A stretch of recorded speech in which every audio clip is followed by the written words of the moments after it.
I'm entering treacherous waters, and I'm dragging Ron in with me. Thank Kicking you. and screaming. We're now going to critique women. Okay. All right, go for it. I'm kind of scared. Because this is not allowed. In society, women are more than welcome to critique men loudly, quietly, And often. publicly, and as frequently as possible, as a matter of fact. Yeah.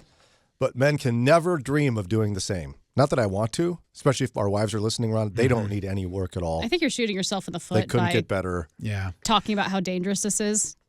And I do think, You're trying to get out of this hole I'm dragging you in? yes. Stop it. I think men do critique women Quietly. in a whole, and it's negative. I mean, like in words that I can't express on the radio, they will look at a woman and describe her as, a female dog or a garden implement. Oh, or, I see. So physically critiquing their appearance. or attitude or Sure. Okay. Fair enough. whatever. But It's I'm not meant for improvement. It's just meant derogatorily. Yeah, and I'm talking more in the general sense. So here we go.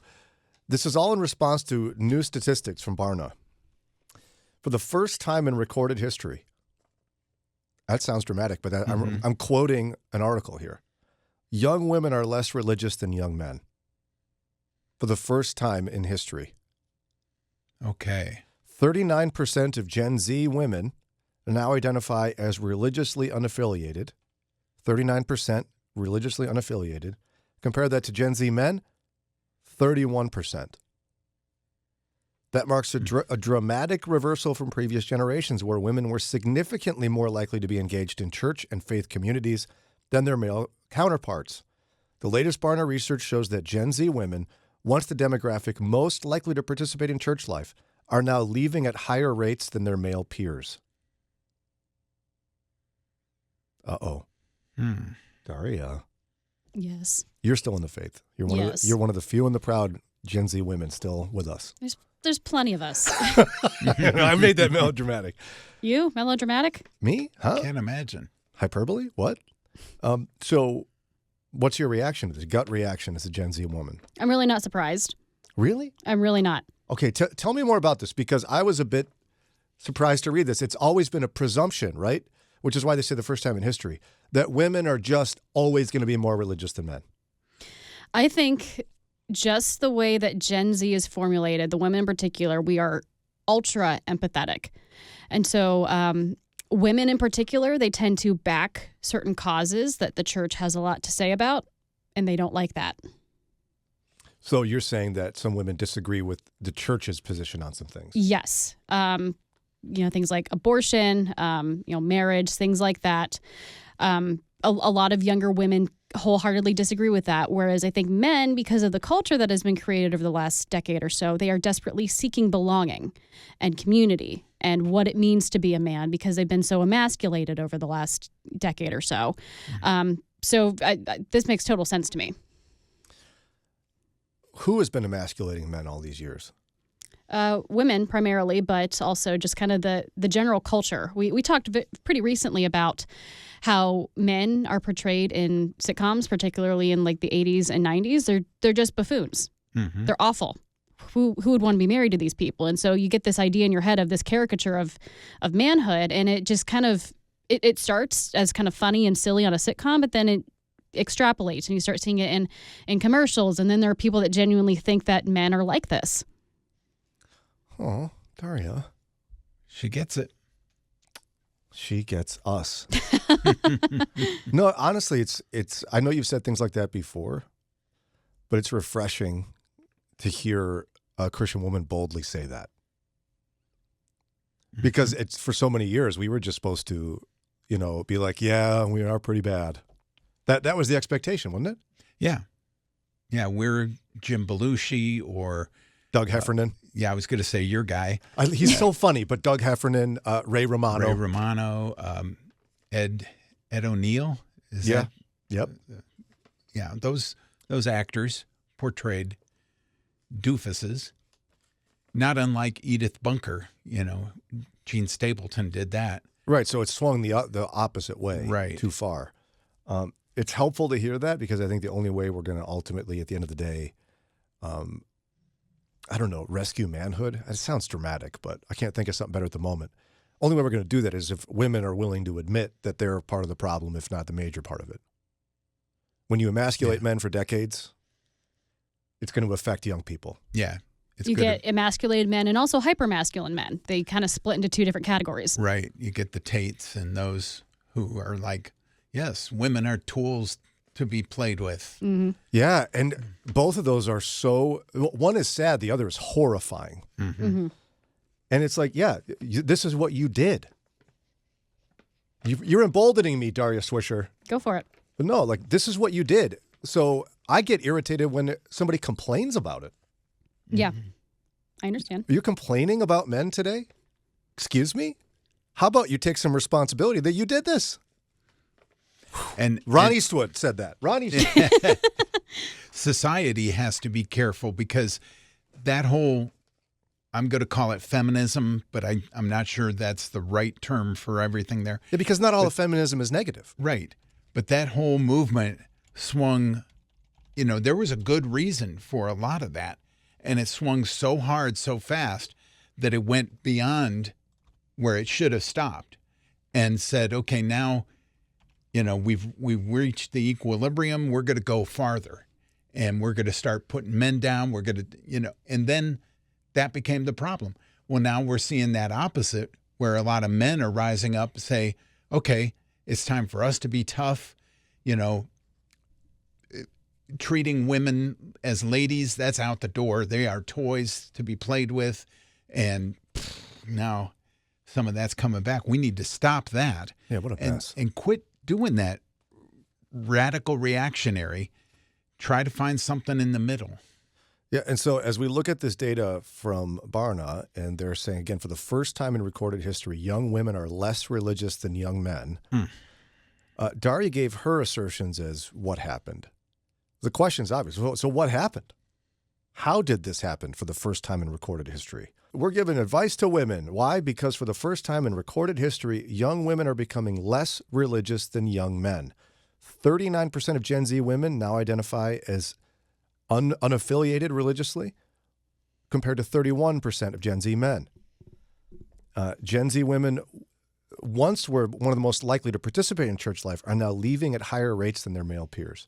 So the question is, what happened? Daria has her theory. What's your theory again, in a nutshell?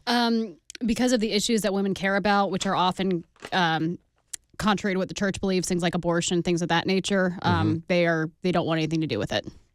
Now, we did have, I love this, somebody texted in their theory. You can do that too, 440-546-2255.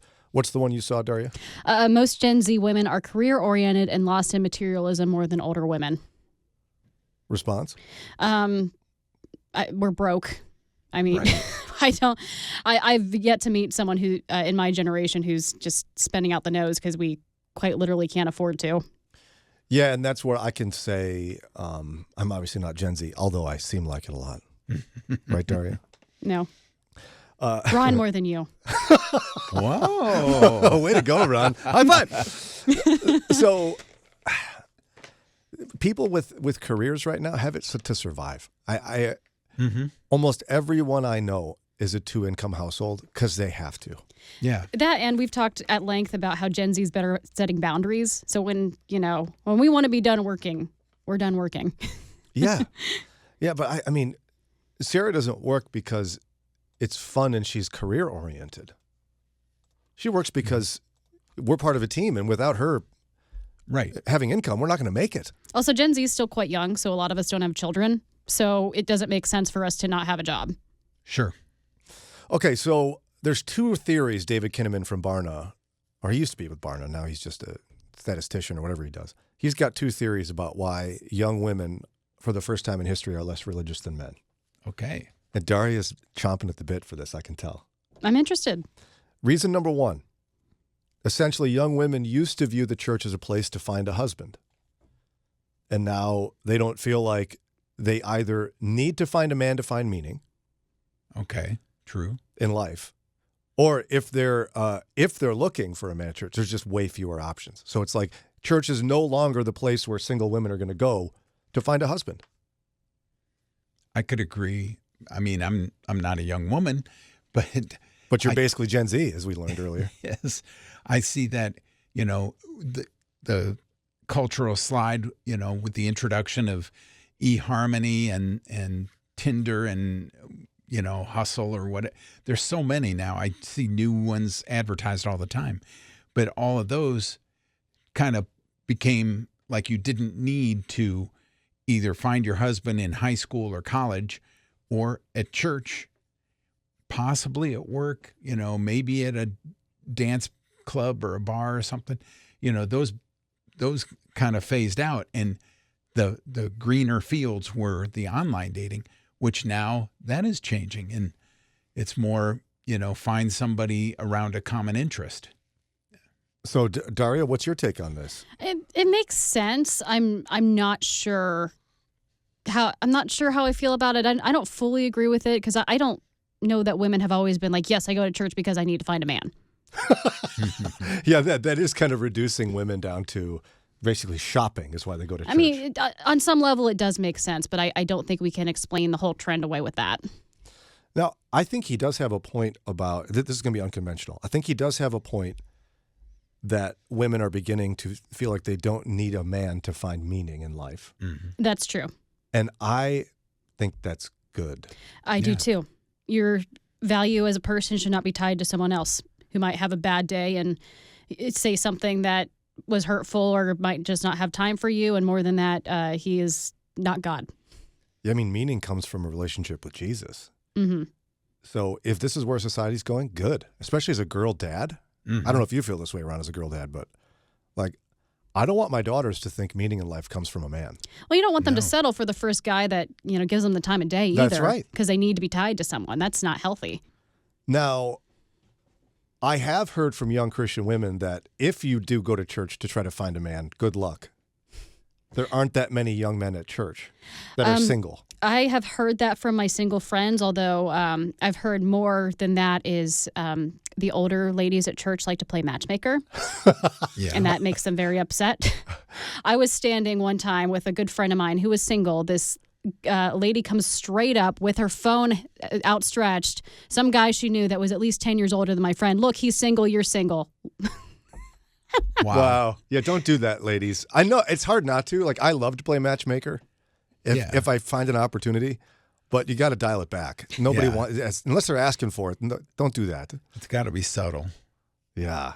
And ladies, gentle reminder, nerds make great husbands. So maybe change your expectations on who the perfect Christian husband might be. He might be a little dorky, and he might have an awkward hobby, but he sure will be good at loving you, and he loves Jesus. Any comments from Daria?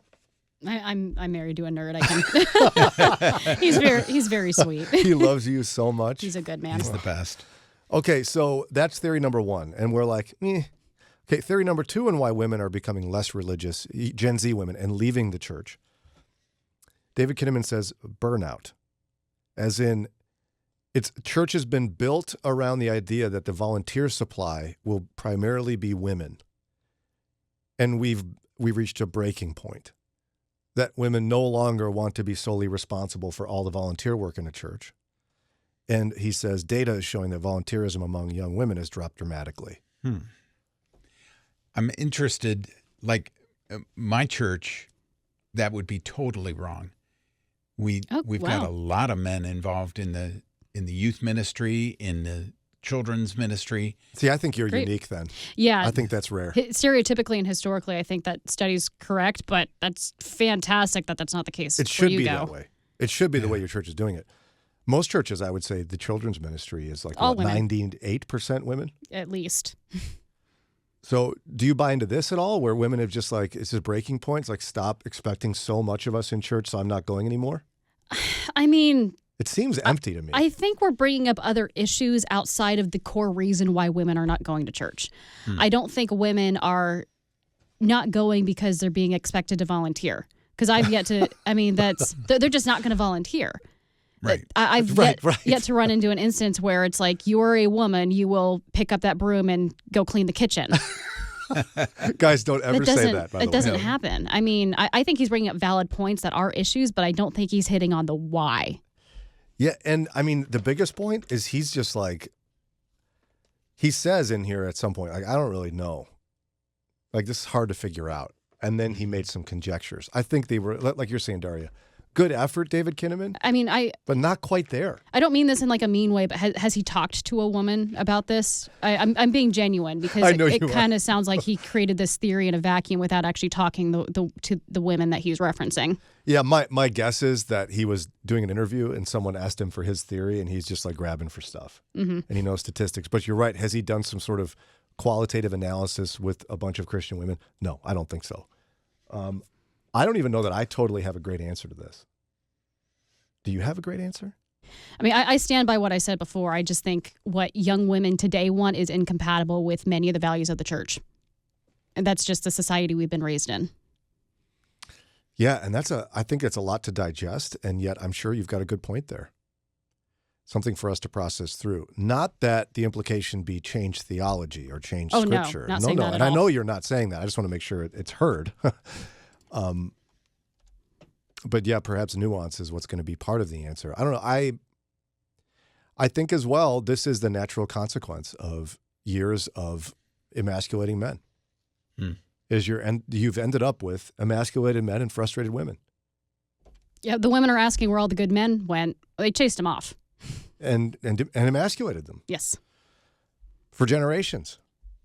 And so, I don't know, perhaps older generations like Xers and Boomers will have to play a role in the solution if I'm not saying intentionally, but unwittingly been part of the problem. Right. And we have to avoid, if we grew up with the dominant male machismo, Yeah. we've got to push that aside and be like, okay, biblical manhood doesn't mean we're John Wayne or, I don't know, Chuck Norris is not a Rocky Balboa. Yeah, even he was gentle with Adrian. But yeah, biblical manhood. We all need to come into that range. And it's my pet peeve as well, and I can't resist saying it. Biblical manhood is not necessarily going mountain climbing and camping. We've got to get off of the caricature train and look at what Scripture actually calls men to do and people to do in living out their faith in Christ. Because to be honest, for men and women, it's not all that different. Love God, love your neighbor at the end of the day. Whether or not that makes you uncomfortable as a man, and it's part of being a man, is loving your neighbor. Mm-hmm. Graciously and gentle as a dove. Or punch each other. I don't know. I don't know where you're going to get that one, but, I get frustrated. Hey there. Thanks for joining us. Like you, we're looking for a different kind of conversation. Don't forget to like, subscribe, and ring the notification bell so you never miss a video.